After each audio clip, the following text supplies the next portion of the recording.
Otra peli y nos vamos, episodio 11.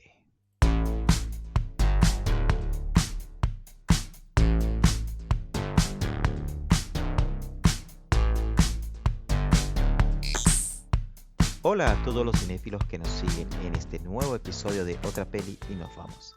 El podcast donde hablamos, reímos y criticamos el cine, las series, los cómics y le damos un vistazo a todo lo que nos marcó. Sin olvidar lo que se está viendo actualmente y todo lo que se está rodando. Por aquí les habla su amigo Carlos. Y por aquí les habla su amigo José. Y en esta oportunidad vamos a hablar de El Resplandor de 1980. Locura que se cuece a fuego lento. Pero antes de continuar, les recuerdo que siempre pueden escribirnos a otrapeli y nos vamos.com/contacto o dejar directamente sus comentarios aquí en Spotify o en YouTube. Pero antes de pasar con el tema de la semana, vamos a dar un pequeño repaso a lo que vimos los últimos 7 días. Cuéntame, Carlos, ¿qué has visto tú? Pues yo vi una película que me recomendaste tú, Civil War. Excelente película, recomendada para que todos la vean.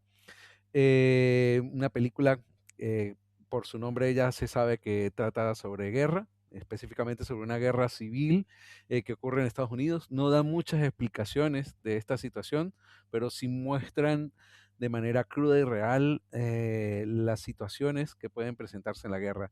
Lo dura, lo cruel, lo fuerte que puede ser una guerra en cualquier país del mundo. Es bastante real, a pesar de basarse, bueno, en una historia que para mí es bastante ficticia, como una guerra civil en Estados Unidos, pero sí que la parte netamente de la guerra la muestra de manera muy cruda. Y eso me gustó bastante. Es una película que, que yo recomiendo ver a todos. ¿Y tú, José Manuel, qué viste? De tu película quiero comentar algo. Yo tuve la oportunidad de verla en cine y resalto mucho lo que es el sonido. Creo que incluso fue nominada por allí algunos premios por la cuestión de los efectos sonoros. Espectacular película, muy recomendada. Y Bueno, bueno, las actuaciones, no otra cosa que se me escapaba, las actuaciones son muy reales y en algunas ocasiones, aunque hay artistas que solamente participan 15, 12 minutos, hacen unos papelazos que de verdad merecen premio. Nada, ahora sí no te interrumpo, continúa, continúa. bueno, por mi parte yo vi una película biográfica de Madame Curie, película de 2019, que nos explica o nos trata de mostrar un poco lo que fueron las situaciones de la mujer María Curie científica, cómo fue su paso por un mundo dominado por hombres en lo que es la ciencia se refiere. Y bueno, estuvo bien, pero creo que pudieron haber hecho un poco más, sacarle más chicha a lo que es este personaje. Pero bueno, la vi, tenía muchas ganas de verla, quedé un poco frío, pero es lo que hay. O últimamente estás radiactivo, ¿no? Primero Chernobyl y ahora Marie Curie. Correcto. Bueno, Carlos, vamos ahora al tema de la semana. Bueno, oyentes, esta semana nos corresponde hablar de la película El Resplandor, una película de 1980 que nos cuenta la historia de una familia donde el hombre llamado Jack es un escritor que acepta trabajar como cuidador de invierno en el aislado hotel Overlook, acompañado de su esposa Wendy y de su hijo Danny. El detalle es que lo que comienza como una oportunidad para reconectar con su familia y avanzar en su novela, pronto se convierte en una espiral de locura donde el aislamiento, las fuerzas sobrenaturales y la fragilidad mental de Jack desatan un horror psicológico inolvidable. Una película basada en un libro de Stephen King que fue llevada al cine y que aunque al principio tuvo una acogida un poco fría, con el paso del tiempo se ha vuelto ya prácticamente un clásico del terror psicológico. ¿Qué nos puedes comentar, Carlos? Pues, ¿qué te puedo decir? Que primero, creo que deberíamos de comentar, antes de iniciar o de entrar en todo lo que es el fondo de la película, que hay bastante que decir, creo que deberíamos hablar primero del director. En este caso, tenemos como director de la película al laureado Stanley Kubrick, ¿vale? Bueno, él se presenta por sí mismo, creo que todos conocemos la gran obra que este director ha realizado, Odisea del Espacio, que creo yo que es su gran obra maestra, y La Naranja Mecánica, que para mí es particularmente una película que me hizo amar el cine. Este director, pues bueno, se basa en un libro de Stephen King para llevar adelante la historia de esta película. Y bueno, recordemos solamente como detalle que es un director muy meticuloso, bastante perfeccionista y que bueno, esto trajo muchas circunstancias especiales dentro de la película. Correcto, este director Stanley Kubrick, muy recordado por lo perfeccionista. Yo destacaría de entre su filmografía Spartacus, una película con el gran Kirk Douglas, el padre de Michael Douglas, y por allí también una película que aunque es un poco larga, me gustó cuando la vi, que es con Tom Cruise, Ojos bien cerrados. Una de sus últimas películas, ¿no? Pero que también fue muy polémica por el tema que trató, ¿no? Sí, Como sí, muchas otras definitivamente. películas que él hizo, en Sí, realidad. bueno, y un director que era bastante exigente en sus grabaciones, tanto que prácticamente con esta película se da punto y final al matrimonio, ¿no? De esta pareja de Tom Sí, Cruise y yo Nicole no he Kidman. leído mucho, pero me gustaría revisar si fue igual de exigente con Tom Cruise que con otro, así como lo ha sido con otros actores o actrices en otras películas, ¿no? No lo sé, nunca he revisado, pero ahora que lo pienso me da curiosidad eso.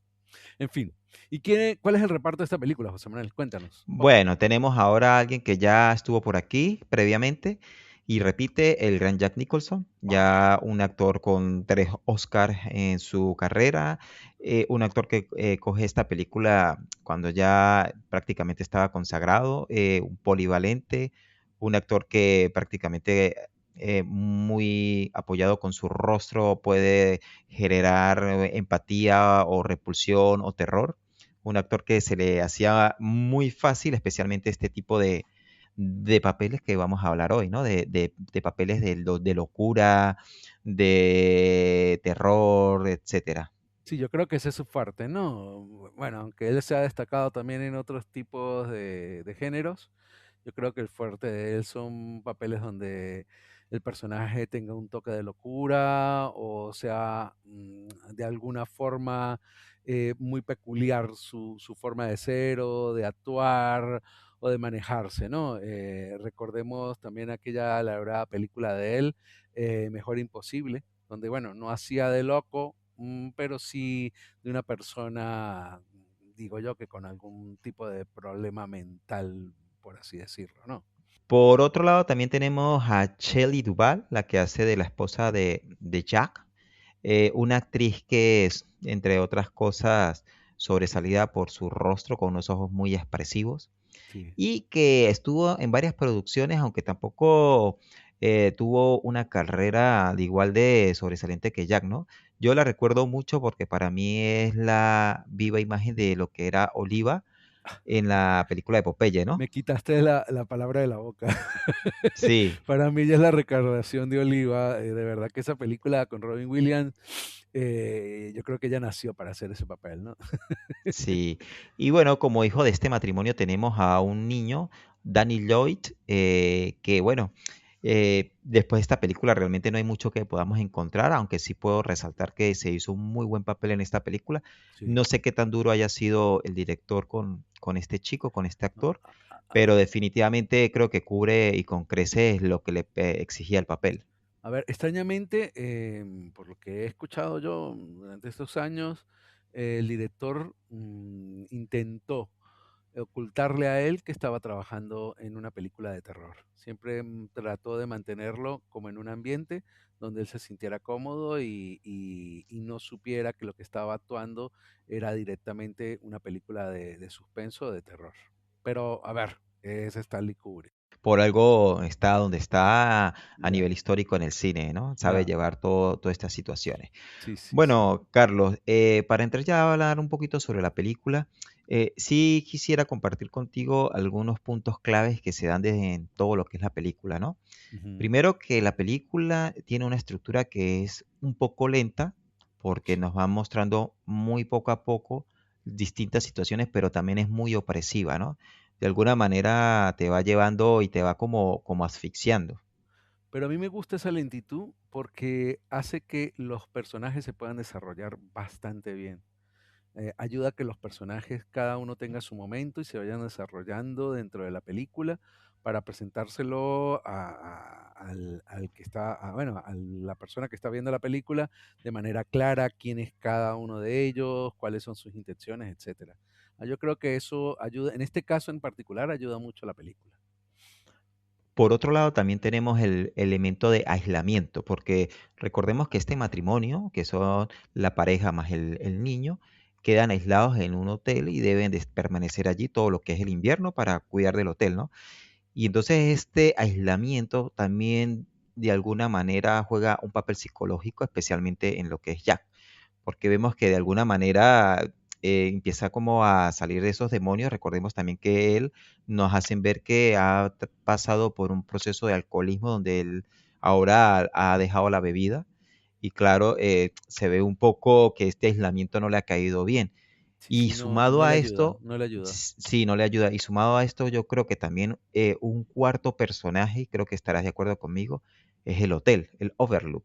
Sí, Porque este hotel a veces nos muestra habitaciones tan amplias, tan grandes, que al mismo tiempo nos crea como una especie de claustrofobia muy de acuerdo a lo que Kubrick siempre hacía y era jugar con la geometría de los espacios donde a veces parecen como si fuesen geometrías o arquitecturas imposibles, ¿no? Juegan con largos pasillos, con los colores, con espacios muy amplios, con incluso baños pintados de rojo, ¿no? Las paredes, baños de rojo, cosas que la simetría de lo que es la moqueta, que a veces definitivamente nos llama mucho la atención visualmente y también como que crea como incomodidad.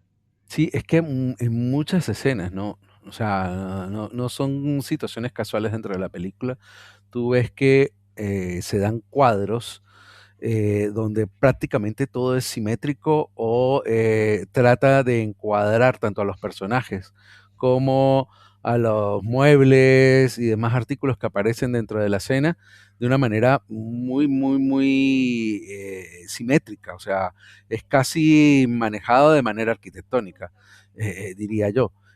Pero bueno, esto es la perfección que venimos hablando de Stanley Kubrick durante todo lo que llamamos de episodio. Y en cuanto el aislamiento, yo creo que esta película, bueno, no sé anteriormente si se jugaba mucho con esto dentro del género, pero sí es cierto que yo siento que a raíz de esta película lo han tomado como cliché. Siempre que hay alguna casa encantada dentro de alguna película, se encuentra retirada en el bosque, muy apartada de cualquier ciudad. Entonces, no, a ver, no sé si es que esto se volvió cliché y muchos directores o escritores han bebido de este aislamiento del Resplandor o simplemente es casualidad, ¿no? Pero sí siento que hay allí como alguna copia, un poco cliché. En definitiva, Carlos, podríamos decir que esta película no busca sustos fáciles, ¿no? Es una No, película que es una tensión constante, es una tensión que, bueno, yo te digo personalmente, cada vez que estaba en escena el personaje de Jack, y avanzaba la película, yo veía que iba creciendo en él como veía en él un cambio y veía como que cada vez iba a volverse más violento, como una olla de presión, algo como que estaba a punto de explotar, ¿no? Por eso dije yo aquí, es una locura que se cuece a fuego lento, ¿no? Y se va sí, acumulando poco a poco hasta lo que es el último acto, que definitivamente Jack Nicholson nos regala en los últimos 15, 20 minutos una actuación que quedó ya para la memorable. posteridad. Sí, sí. Sí, sí.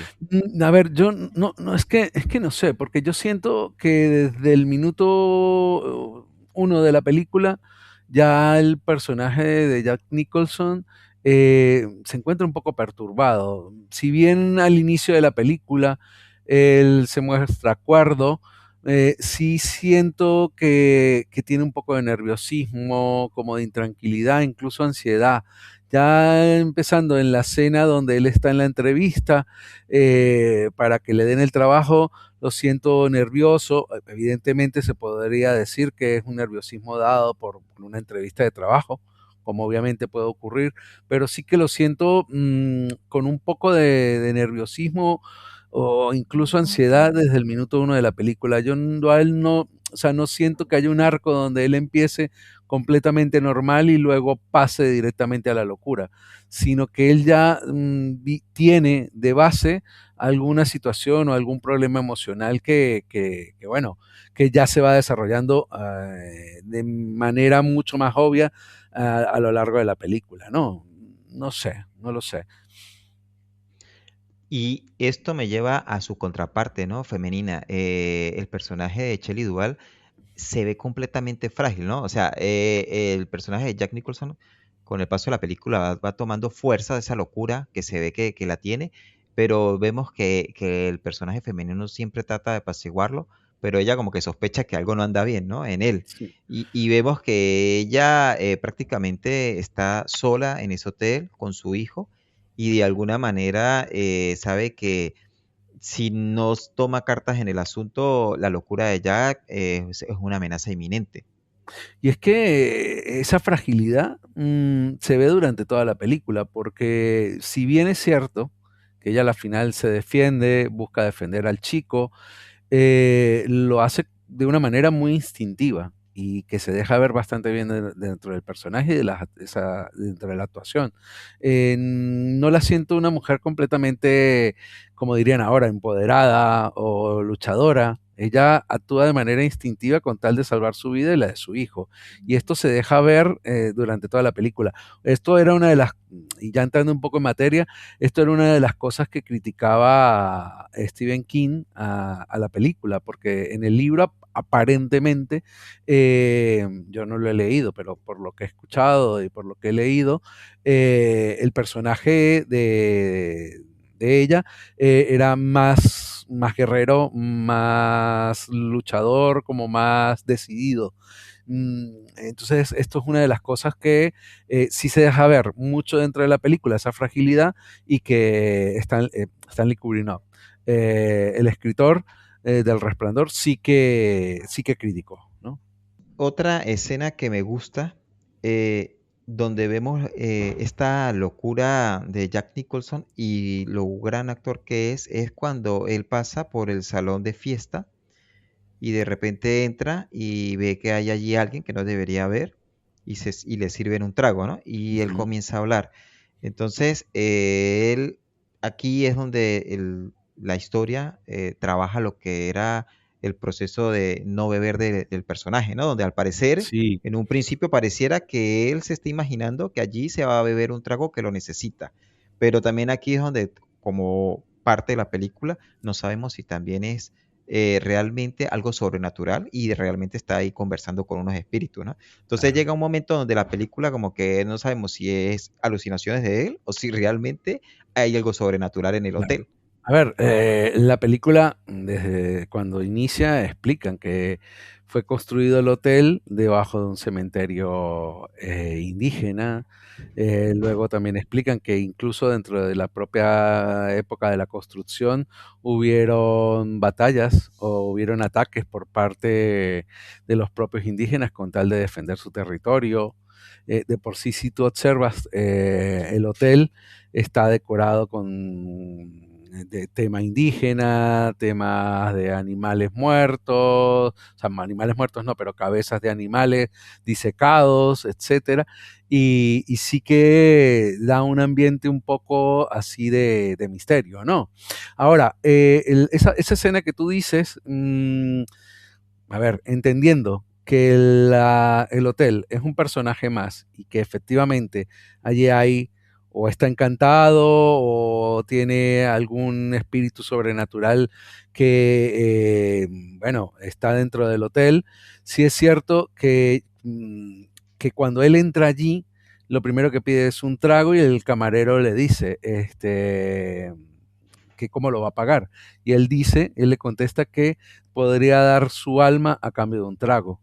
Entonces, allí yo sí a ver, yo entiendo la película más ya te digo que la entiendo más desde el punto de vista sobrenatural que un problema psicológico o psiquiátrico del personaje de Jack Nicholson. Yo lo veo como que sí, efectivamente, eso está embrujado el hotel y en ese momento Jack Nicholson vende el alma al hotel, al espectro o al espíritu que controla el hotel y a partir de allí, si tú ves, la locura se desata más en él, ¿no? Y yo creo que el cóctel perfecto de la película es un hotel solo y, digamos, lleno de espíritus, Exacto. un hombre que viene con un proceso de abstinencia de alcohol Mm, y un niño que al parecer tiene también algún tipo de habilidad o de poderes extrasensoriales, ¿no? sí, Entonces prácticamente es meter en una licuadora tres elementos y hacer un cóctel con esto, porque eso sí, es lo que al final la película se resume, ¿no? En que tenemos claro. a este hombre que tiene una locura interna en un hotel enorme que también está lleno de espíritus aparentemente y su hijo tiene también este poder. Entonces, bueno, ahí es donde yo creo que la locura está ya garantizada. Que aquí teorías hay para todos, ¿no? Sí, eso es Muchos correcto. dicen que el personaje de Yat también tenía el resplandor, pero que nunca lo había eh, manifestado. Incluso otros críticos también dicen que el personaje de Shelley Duvall también tenía el resplandor, pero que tampoco lo había manifestado porque lo tenía en menor medida y que por esto el personaje de Danny se le presentaba bueno, esa característica de una manera tan fuerte, ¿no? De por sí recordemos que al inicio de la película ya el niño empieza a tener visiones del hotel, donde está esta mítica escena donde se abren las compuertas de los ascensores y entra esta ola de sangre que baña todo el pasillo, ¿no? Entonces, a ver, a mí este punto del resplandor yo creo que le da un equilibrio a la película excelente, porque a medida de que Jack Nicholson va volviéndose cada vez más loco y bueno, más fuera de sí, el niño cada vez como que toma el control de la situación y empieza a entender que está cada vez más en peligro y de que el peligro es su papá.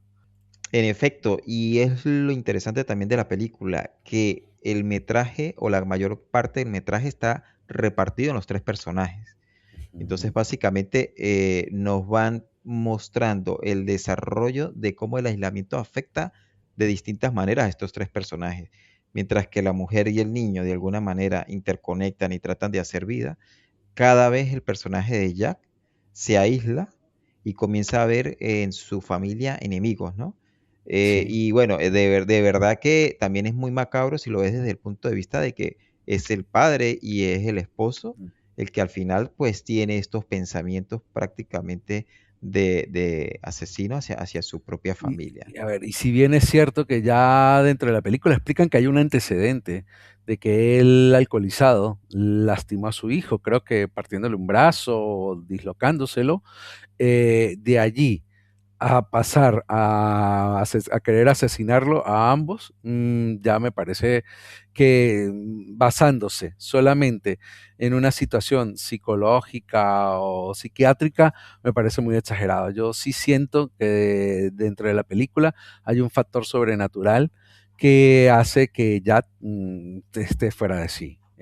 Y que poco a poco lo vaya consumiendo. Para mí, vuelvo y regreso a la escena que comentaste hace un rato, el punto inicial o que desemboca todo esto es el momento en que él vende el alma al hotel por un trago. Allí él luego vuelve otra vez, continúa bebiendo, dice que se mantiene escribiendo su libro cuando en realidad no está escribiendo nada, sino que repite una misma frase una y otra vez, tipeándolo en la máquina de escribir y a ver, de una forma aislándose de la familia porque siente que estos son sus enemigos.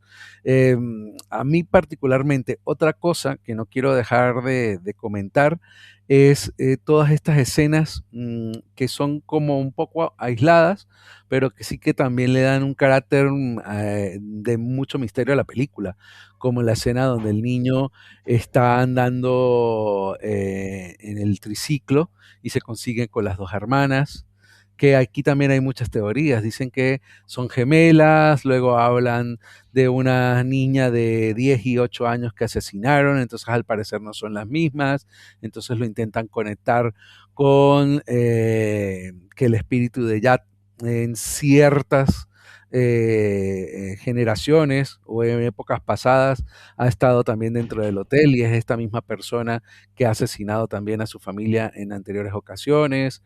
Eh, También la escena donde, ya lo había comentado, se abren las compuertas del ascensor y entra la ola de sangre, sí, las olas de sangre, o la escena que también para mí me parece súper espectacular, o sea, da mucho misterio, imprime mucho misterio, donde ya entra a la habitación que está prohibida y encuentra a aquella mujer bañándose.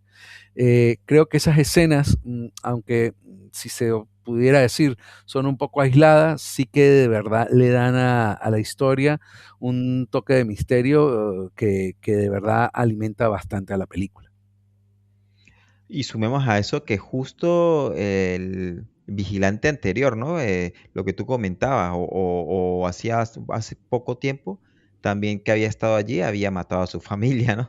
Entonces Claro, está ese antecedente de que ya de por sí algo pasaba allí, ¿no? Y me gusta también la parte que tú comentas de que dan a entender de que ya como que de alguna manera ha estado en generaciones anteriores, porque básicamente es al final una escena donde nos muestran una fotografía donde aparece Jack y dice 1921, ¿no? Entonces, también es un final allí donde el director nos deja ver de que aparentemente el personaje de Jack ya había estado allí y, pues estaba como predestinado a suceder. sí, es que hay muchas teorías que dicen que es como que el alma de él, de manera cíclica, cada cierto tiempo se presentaba dentro del hotel, como que el espíritu o, bueno, la manifestación esta sobrenatural que hay sobre el hotel atraía a esa persona cada generación o cada cierta época hacia el hotel, ¿no?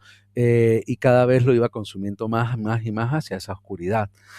Bueno, no solamente está la situación de esa foto, sino que también está el encuentro en el baño con uno de los camareros, donde le explica que anteriormente también ha habido otros asesinatos e incluso lo confunde a Yat con, Un vigilante. un vigilante que se encontraba allí. Entonces, claro, ahí ya empiezan a dejar un poco la idea de que efectivamente Yat no es la primera vez que se encuentra allí, o por lo menos no es la primera vez o que en otras vidas también hubiera estado dentro del hotel. Entonces, a ver, no lo terminan de explicar, pero sí que si lo vemos desde el punto de vista sobrenatural, esto sería una de las explicaciones de por qué toda la situación que ocurre dentro de la película, más allá de una situación psicológica o psiquiátrica que pudiera presentar el personaje de Jad, ¿no? Sí, bueno, yo quiero también aquí hacer como un paréntesis porque también de lo que pude investigar, eh, básicamente no se respetó la mayor parte de lo que es el libro de Stephen King. Se reescribieron muchas cosas y al punto de que el mismo Jack Nicholson confesó que él ya en cierta parte de la película no estudiaba el guión que tenía, sino que es porque se lo cambiaban todos los días, sino que esperaba a la mañana o a la noche anterior para leer lo que tenía que hacer al día siguiente. Entonces yo creo que también eso hace que la película hayan dejado muchas pistas de muchas cosas que de alguna manera cuadran, pero de otra manera como que no cuadran, ¿no? Sí, hay Porque cabos sueltos allí, pero que al final, como es una película de misterio, podría, o sea, se permiten esa licencia, ¿no? Y no sí, queda tampoco mal, no queda como mm, algo aislado o sin sentido. correcto. Entonces yo pienso que también puede ser por eso que es una película que la persona la ve y va a tener una idea o una conclusión, la ve otra persona y va a tener otra conclusión, etcétera, porque claro, no muestran tantas cosas y la mayoría de las cosas te la dejan para que tú seas el que de alguna manera las definas.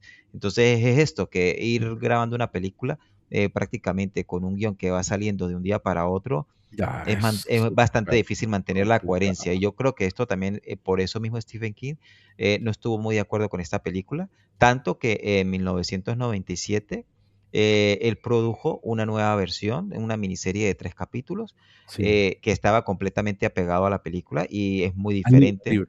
muy diferente, perdón, muy apegado al libro y es muy diferente que incluso esta miniserie que es fiel al libro muestra escenas de más terror y menos sí, terror psicológico, ¿no? Más terror tipo gore que esta película no lo muestra. Que claro, digamos que es una virtud que tiene el director, pero que de alguna manera no respeta lo que es el material original. Por eso Ah, yo creo que la película nos deja tantas cosas que de alguna manera es difícil que todo de alguna manera lo podamos encajar y hay muchas, como tú dices, hay muchas teorías de muchas cosas. claro, y fíjate tú algo, ¿no? Un pequeño paréntesis, que es tanto la importancia de esta película en la cultura pop, que aunque luego Stephen King produjo esta miniserie, El Resplandor, o sea, la película de 1980, continúa siendo canon frente a la miniserie, ¿no? O sea, Imagínate. todo el mundo conoce el libro por la película y no por la miniserie que está mucho más apegada a ella, ¿no? Pero bueno, son cosas del cine que pasan. Y José Manuel, escena, la mejor escena que tú hayas visto dentro de la película, la que más te guste, ¿cuál fue? Tiene que ser una sola. Bueno, a ver. Bueno, mira, una escena que a mí me gusta mucho es casualmente la entrevista que le hacen a Jack para coger el cargo. Es una de las primeras escenas donde está él sentado con 2 o 3 hombres más, mayores también. Y es una escena donde me gusta porque es una escena donde Jack Nicholson actúa de una manera brillante, donde los otros actores también de verdad lo hacen de una manera espectacular. Y el diálogo que dura algo así como 4 o 5 minutos parece que hubiese sido grabado en una sola escena, que lo dudo mucho, pero realmente a nivel de actuación y de fluidez llega a un punto en que tú sientes que estás sentado también con ellos en esa sala, en esa conversación, de lo bien grabada que está Sí, y de la manera como Jack Nicholson gesticula y se mete en el personaje, ¿no? Si me das la oportunidad de nombrar una segunda escena, sí, sí. yo me iría ya a probablemente algunos minutos finales donde también Jack Nicholson, porque creo que es el que se roba la película, nos deleita con esa escena donde dice Here's Johnny, que también Sí. lo dice que no estaba en el libreto, y bueno, que es cuando parte la puerta con el hacha y asoma la cabeza por la puerta que ha hecho un hueco y se asoma y mira a Shelley Duvall que está en una esquina muerta del miedo, ¿no? Eso también creo que A quedó ver, para la posteridad. y escena que ahora forma parte de la cultura pop, ¿no? O sea, universal. Esto, Sí, bueno, lo han reproducido en cualquier cantidad de películas y series y aparte, incluso forma parte actualmente en las redes sociales de cualquier cantidad de memes también, ¿no? sí. Y para ti, Eh, Carlos, escena, Mira, a ver, es que me pasa como a ti, tengo muchas.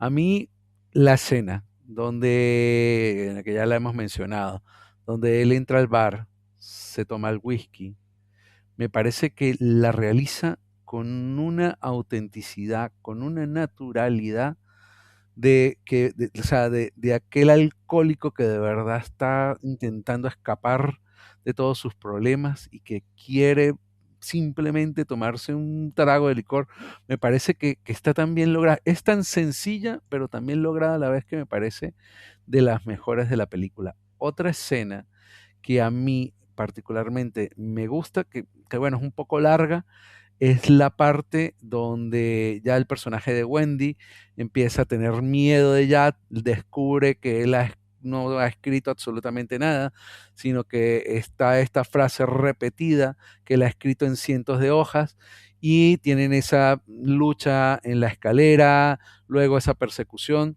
Esa escena en particular, no tanto por Jack, sino por Wendy, me parece que está muy, muy bien lograda. La actuación de ella en ese momento, bueno, al parecer la hicieron repetir muchísimas cantidades de veces, pero la actuación de Cheryl Duval en esa escena me parece única, me parece brillante porque de verdad demuestra un miedo, demuestra un suspenso, un terror que de verdad lo contagia a uno. Y si me permites, una más. La escena donde el personaje de Danny se encuentra con el cocinero del hotel antes de que quede completamente solo y los dos hablan del Resplandor. Esa escena me parece crucial en la película y aparte me encanta la naturalidad y la conversación que tienen entre los dos personajes. Siento que incluso uno se siente que es parte de la conversación también cuando ellos están hablando del tema del Resplandor. Te quiero comentar ahora algo para ir ya terminando con lo que es la película, ¿no? Este pequeño diálogo. ¿Qué opinas tú del final que le dieron a Jack? Te lo digo porque en los últimos minutos me parecen de verdad muy interesantes la persecución que hay en el laberinto y la manera inteligente como el niño que ya conocía el laberinto pues vuelve hacia atrás en sus pisadas y logra salir. Pero yo me quedé un poco frío, valga el chiste, de la manera como le terminan a Jack. Yo pienso que fue un final que sí, te lo compro, pero pienso que para todo lo que nos dio la película, me parece que un final un poco más tenso, con un poco más de gore, de acción, no sé, me sentí como que al final, ¿sabes? Sentí como que incluso te podría decir como que tuvo un final muy suave para toda la locura y todo lo mal que había hecho pasar a su familia. ¿Qué opinas tú? A ver, a mí el final me gusta. Todo la escena de final de la persecución como tal, incluso dentro del mismo laberinto, me parece muy, muy bien lograda. Me gusta bastante. Lo que no me gusta es el final como tal que le dan al personaje. Que quede congelado, que Eso quede es lo allí que te como digo. petrificado, no me termina de convencer. La única razón que yo encuentro para darle sentido a esto, y que bueno, lo comentábamos antes de empezar el episodio, es que hay una escena alternativa donde regresan los dueños del hotel y no consiguen ningún cuerpo.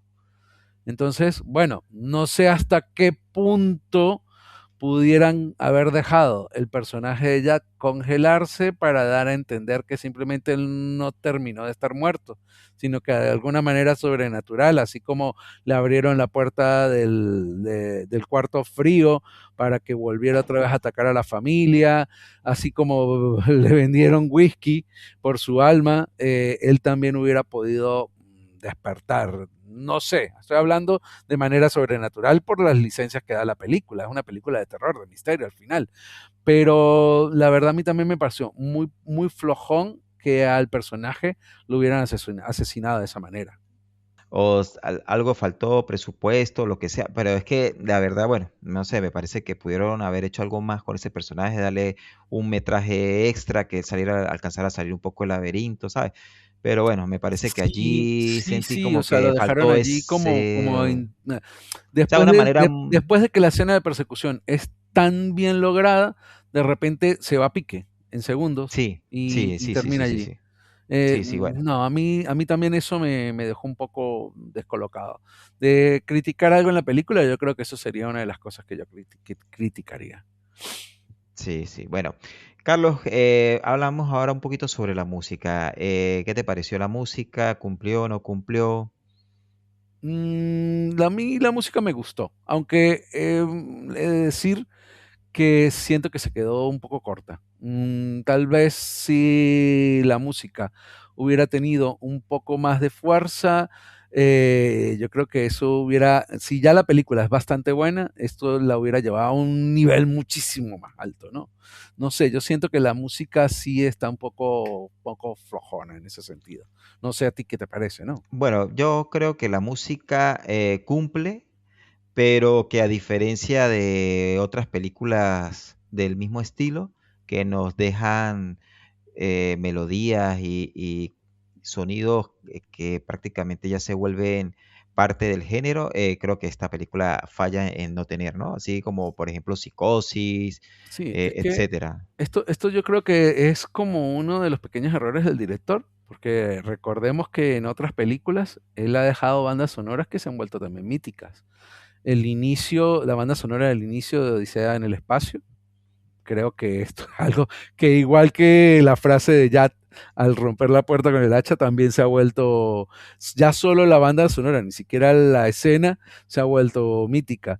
O la banda sonora utilizada también para la Naranja Mecánica. En esta película sí cumple, es cierto lo que tú dices, cumple, pero no llega a esa expectativa de música que el director ha tenido en otras películas, ¿no? O ha presentado en otras películas. Sí, lo digo porque, por ejemplo, del mismo género tenemos películas también muy bien logradas, pero que la parte de la música prácticamente es parte del colectivo. Psicosis, El Exorcista, la misma Ya, Tiburón, sí, sí, sí. La Cosa, o sea, son No, películas lo que acabamos de ver con... Halloween, ¿sabes? Halloween también de John Carpenter, Sí, sí, sí, sí, sí. que tienen melodías que sabes que es de esa película y de ese género, ¿no? Sí, sí. Bueno, Carlos, ¿tienes por allí alguna anécdota que quisieras compartir? Pues bueno, comentar, que lo iba a comentar dentro del análisis de la película, pero bueno, lo digo ahora. El único efecto especial que se presenta en la película, o verdadero efecto especial como tal, es que en la escena del laberinto, donde el personaje de Yad está viendo la maqueta del laberinto y observa también de manera sobrenatural que tanto Wendy como Danny están caminando por el interior del mismo, eh, lo que hicieron fue recrear la parte interna del laberinto en uno de los estudios, grabarlo desde lo alto y luego incluir esta imagen dentro de la imagen de la maqueta que se encontraba en el hotel. Y aprovecho, porque de verdad me parece esa parte importante mencionarla, porque es parte clásica de la película, que en esa escena en particular, bueno, en esa y en algunas otras también ocurre, siempre hay como una superposición de una imagen tras otra.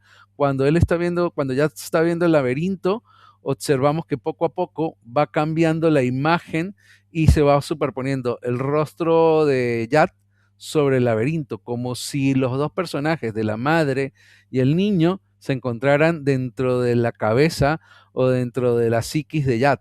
Lo mismo ocurre también en otro momento de la película, cuando casualmente al final de la entrevista, cuando empiezan a superponer la imagen de Yat al final de la entrevista con la imagen de Wendy y Danny que se encuentran en la casa esperando por las noticias de si le dieron el trabajo o no. Es siempre como dando a entender que dentro de su cabeza, del pensamiento, dentro de la locura de Yat, se encuentran ellos dos como atrapados, ¿no? Es una de estas pequeñas genialidades del director dentro de esta película, ¿no? Yo por mi parte te comento que varios de los nombres que se consideraron para el papel principal de la película es Robert De Niro y Robin Williams.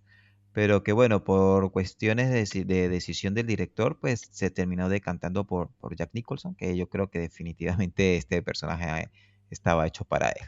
Y otra cosilla por allí es que, bueno, Kubrick construyó el hotel en un estudio. Los exteriores fueron grabados en un hotel de verdad y los interiores fueron construidos en un estudio para más o menos ir logrando lo que es una arquitectura imposible que ya habíamos comentado. Bueno, y no podemos dejar pasar que tiene el récord de más escenas grabadas, ¿no? No, de la repetición de una misma escena Más dentro de una veces, película es, ¿no? Más veces sí. de la repetición de una escena o de la grabación de una misma escena en una película. De por sí, bueno, esto viene dado por el perfeccionismo de Stanley Kubrick, ¿no? Que era muy obsesivo al parecer y de por sí que llevó a Shelley Duvall a salir un poco traumatizada de la grabación de la película, ¿no? Pero al parecer era tan perfeccionista que hacía repetir la escena una y una y una y una vez y otra vez y otra vez y otra vez hasta que por fin él decidía que se encontraba completamente bien lograda, ¿no? Sí, desgastaba al actor hasta el final, ¿no? Esa era como su manera de dirigir, ¿no? Dicen que la idea de él de repetir esto era que hacer que el actor cada vez que repitiera la escena se sintiera más dentro del personaje y más y lograra por tal razón hacer la escena de manera más natural, es decir, repetirlo tantas veces que ya esto se hiciera normal o normalizar la situación de la escena.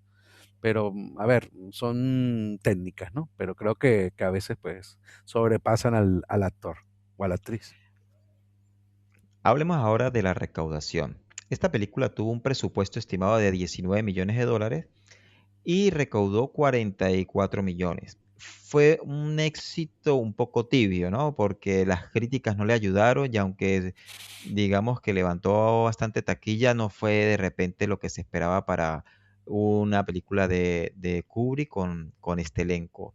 Así que en un principio no fue un éxito, pero no podemos dudar que con el paso del tiempo esta película se ha vuelto ícono de lo que es el cine de terror. Sí, sí. Bien, Carlos, ahora, ¿qué podremos ver si quedamos con ganas de ver más películas como El Resplandor? ¿Qué tienes tú por ahí? Bueno, yo de recomendar de este tipo de películas, no sé, se me ocurre El Sexto Sentido, ¿vale? Con Bruce Willis. A ver, si bien no es una película directamente sobre una casa encantada, sí es cierto que me parece que va en esta misma línea por aquello de que el niño puede ver entes sobrenaturales, fantasmas, así como Danny en esta película también tiene el resplandor y puede ver o sentir entidades sobrenaturales, ¿no? Tanto en el hotel como bueno, en la vida misma, ¿no? De él. Y otra película que yo también recomendaría sobre casas embrujadas es la mítica Beetlejuice. Porque bueno, es una casa embrujada por un fantasma que puede poseer a cualquiera de los que se encuentran allí dentro de la vivienda y aparte pues que bueno, quiere sacarlos de allí de alguna forma, ¿no?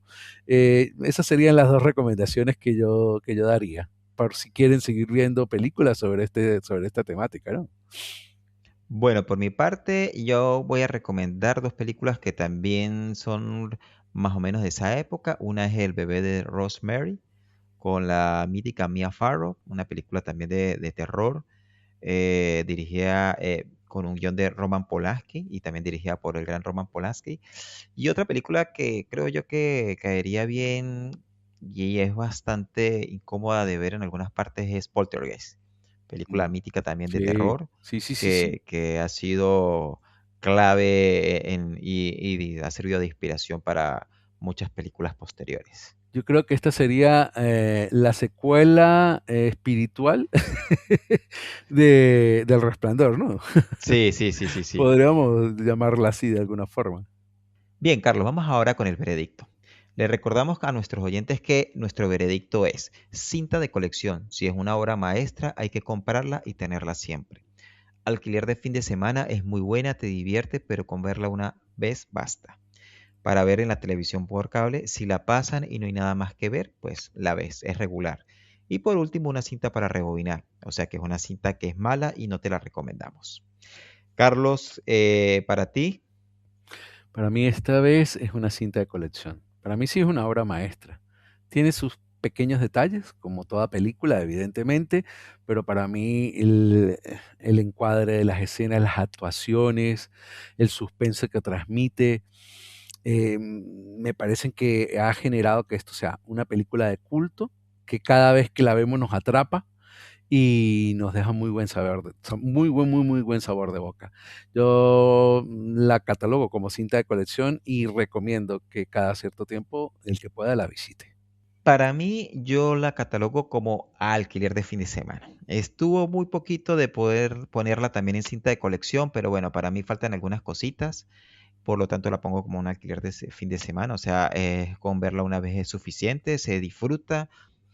Tal vez verla alguna que otra vez más también puede sacar algo extra, pero creo que con una sola vez basta para tenerla. Bueno, mis cinéfilos, con esto hemos llegado al final de este episodio. Nos tenemos que ir. Pero no sin antes recordarles nuevamente que pueden escribirnos o darnos su opinión desde otrapeliynosvamos.com/contacto o escribirnos directamente aquí en Spotify o YouTube.